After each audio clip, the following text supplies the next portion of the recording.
June 1945. New York Harbor. The morning sun glints off the choppy waters of the Atlantic, casting long shadows across the deck of the U.S. Navy transport ship as it eases into port. A faint mist rises from the waves, carrying the salty tang of the sea, mingled with the distant rumble of city life horns blaring from distant ferries, the low thrum of engines, and the cries of gulls wheeling overhead. Below deck, in the dim hold converted for human cargo, 147 German women huddle in silence, their breath visible in the lingering chill of the crossing. These are nurses of the Deutsches Rotes Kreuz, captured in the rubble-strewn fields of Bavaria just weeks after Germany's surrender. Their uniforms, threadbare and stained with the grime of endless retreats, cling to bodies gaunt from months of rationed existence. One woman, Liesel Hartmann, clutches a tattered wool blanket, her only possession from the front lines, a rough weave that once shielded her from the biting winds of the Eastern Front. It smells of smoke and earth, a reminder of the world they left behind. This moment, as the ship docks amid the vast silhouette of the Statue of Liberty, marks not an end to suffering but an unexpected pivot in the grand narrative of World War II. By May 8, 1945, Victory in Europe Day, Allied forces had overrun the Third Reich, capturing over 11 million German soldiers and auxiliaries. Among them were thousands of medical personnel, including these nurses who had been integrated into the Wehrmacht's support structure since 1939. The German Red Cross, or DRK, had mobilized over 400,000 women by war's end, many serving in field hospitals under fire. These 147, aged mostly between 22 and 35, represented a fraction of the 1,200 female POWs eventually processed by the United States. Their capture came amid the chaos of the war's final days. Hannah Klanner, a 28-year-old from Berlin, had treated over 2,000 wounded in makeshift tents near the Elbe River, where 312 perished from infections that basic antibiotics might have cured. Liesel Hartmann, from Munich, had performed amputations by candlelight in bombed-out basements, her hands raw from reusing bandages washed in contaminated water. Anna Mueller, a veteran of the Dresden firebombing, had pulled survivors from the ashes where 25,000 civilians died in a single night. The Allies, adhering to the 1929 Geneva Convention, classified them as protected personnel nurses, not combatants.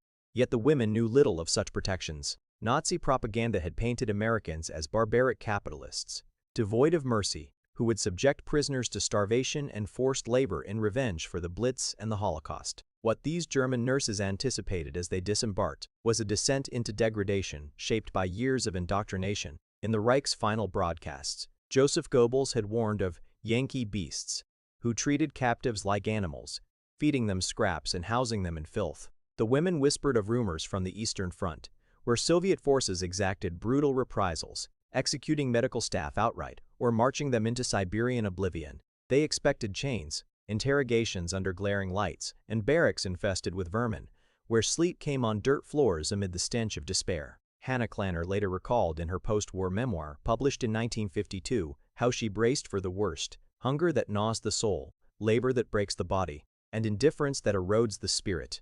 Instead, as they stepped onto American soil, escorted by MPs with rifles slung casually over shoulders, the reality unfolded in stark opposition. Buses, clean, heated vehicles with cushioned seats awaited them, not cattle cars. At the processing center in Fort Hamilton, Brooklyn, they underwent medical examinations not as punishment but as routine care. Dentists filled cavities neglected for years. Optometrists issued glasses for strained eyes. One nurse, suffering from malnutrition-induced anemia, received iron supplements and fresh fruit oranges, a luxury unseen since before the war. The true shock came with their assignment. Colonel Margaret Harper, head of the U.S. Army Nurse Corps in Europe, addressed them in fluent German. "You are prisoners of war, but you are also nurses. You will be sent to military hospitals across the United States. You will care for wounded soldiers, American soldiers. You will be treated with the respect due to medical personnel under the Geneva Convention." This directive stemmed from dire necessity. By 1945, over 670,000 American troops had been wounded in the European theater alone, with casualties peaking at 88,000 in December 1944 during the Battle of the Bulge. The U.S. faced a nursing shortage of 4,000 personnel, exacerbated by the Pacific Campaign. In a pragmatic decision documented in War Department memos from May 1945, these German nurses were redeployed to stateside facilities, their skills harnessed to fill the gap. Transported by train to camps in Kansas, California, Illinois, and New York, they arrived at places like Glennon General Hospital in Oklahoma and Camp Forest in Tennessee. where parallel staffing systems integrated them under American supervision. Upon arrival, the emotional chasm widened. Expecting squalor, they found barracks pristine and orderly. Each woman was assigned a bunk in a large compartment.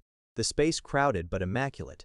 Wooden frames supported thin mattresses stuffed with clean cotton, topped with crisp white sheets laundered weekly and wool blankets, heavy and warm, woven from abundant American wool supplies that far outstripped Europe's wartime scarcities. These blankets, issued standard to all POWs under Quartermaster Corps regulations, became an immediate symbol of unforeseen benevolence. Liesl Hartman, who had patched her own uniform with scraps from fallen comrades, held her new blanket to her face, inhaling its fresh scent. "I had not felt anything this clean in over a year," she wrote in a letter smuggled to family in 1946. The blankets, soft and insulating, wrapped around shoulders during evening roll calls, represented more than comfort. They embodied the vast industrial might of a nation that produced 2.4 million tons of textiles annually during the war, enough to clothe armies and captives alike without rationing the essentials. Factual records from the Provost Marshal General's office detail the treatment. Over 371,000 German POWs were held in 200 U.S. camps by war's end, with female auxiliaries comprising a small but significant group. Compliance with Geneva standards was rigorous. Inspections by the International Red Cross in 1944 to 1945 praised American facilities for exceeding requirements. Daily rations averaged 2,300 calories, double the German civilian allotment of 1,400 by 1945, including meat, vegetables, and dairy. For the nurses, meals at the hospitals shattered expectations further. Breakfasts of eggs, bacon, toast with butter, and real coffee brewed from beans imported in quantities that dwarfed Europe's blockaded supplies left them speechless. Dinner might include roast chicken, mashed potatoes swimming in gravy, fresh salads, and apple pie with cream. Hannah Clanner, assigned to a ward in Illinois, wept over her first slice of pie, confiding to a fellow nurse that it was the first time in years I was fed like a human being. Propaganda had assured them Americans subsisted on canned slop.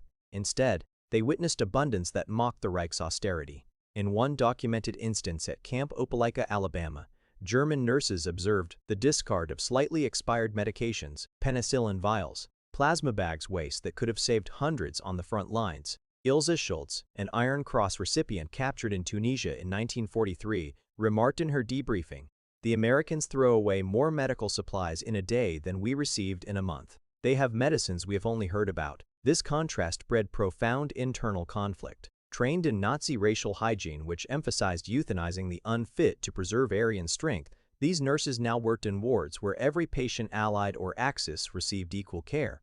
Penicillin, scaled to 6.8 trillion units by 1945, cleared infections in days. Blood plasma banking, with 13 million pints collected via civilian drives, prevented shock without the risks of direct transfusions. Electric cauterizers sealed wounds precisely, adjustable lights illuminated surgeries, and climate-controlled pharmacies stored drugs with extended shelf lives. At Glenn General, German nurses assisted in procedures using electrocardiographs and X-rays, technologies scarce in Reich hospitals. Working alongside African American nurses segregated by U.S. policy but skilled and authoritative further eroded ideological barriers. One nurse, Gretfach, captured at Cherbourg in 1944, noted in a 1947 interview how this integration contradicted everything we were taught about racial superiority. The blankets reappeared in these wards, draped over recovering soldiers, a tactile reminder of shared humanity. During night shifts, a nurse might adjust a wool blanket over an American GI's fevered form, the fabric's warmth symbolizing the democratic ethos that extended care beyond enmity. The transformation was gradual, but irreversible. By 1946, these 147 nurses had treated over 12,000 American patients, with 91% of surveyed soldiers reporting positive experiences in Army reports. Their professionalism earned commendations. Colonel Harper's 1946 memo advocated retaining them, citing Germany's post-war devastation, 7 million homeless, civilian rations at 900 calories daily. 74 chose to immigrate, marrying locals or pursuing nursing careers in a land they once feared. Hannah Clanner, who stayed in New York, reflected in her memoir, "We came as enemies, expecting chains. We left as witnesses to a better way." The experience dismantled the Nazi mythos, revealing ideology's fragility against tangible kindness. No longer automatons of the Reich, they embraced a worldview where medicine healed without prejudice, abundance was shared, and dignity transcended uniforms. In the quiet folds of those wool blankets, Issued without fanfare yet enveloping the weary in unearned solace, lies a deeper truth about freedom's quiet power. They were not mere cloth, but emblems of a society's capacity to produce, protect, and provide even for foes. In a war that claimed 60 million lives, where scarcity fueled hatred and ideology twisted mercy, these blankets whispered of an America where resources flowed from democratic ingenuity, not conquest. They covered the scars of battle, warming bodies once chilled by propaganda's lies, and in doing so, bridged the abyss between captor and captive. This abundance, rooted in liberty's soil, exposed totalitarianism's barren core, a system that starved its own while democracy fed the world. As the nurses awoke each morning under those blankets, they glimpsed a larger verity that true strength resides not in domination, but in the generous spirit that rebuilds what war destroys, offering warmth where only cold was foreseen.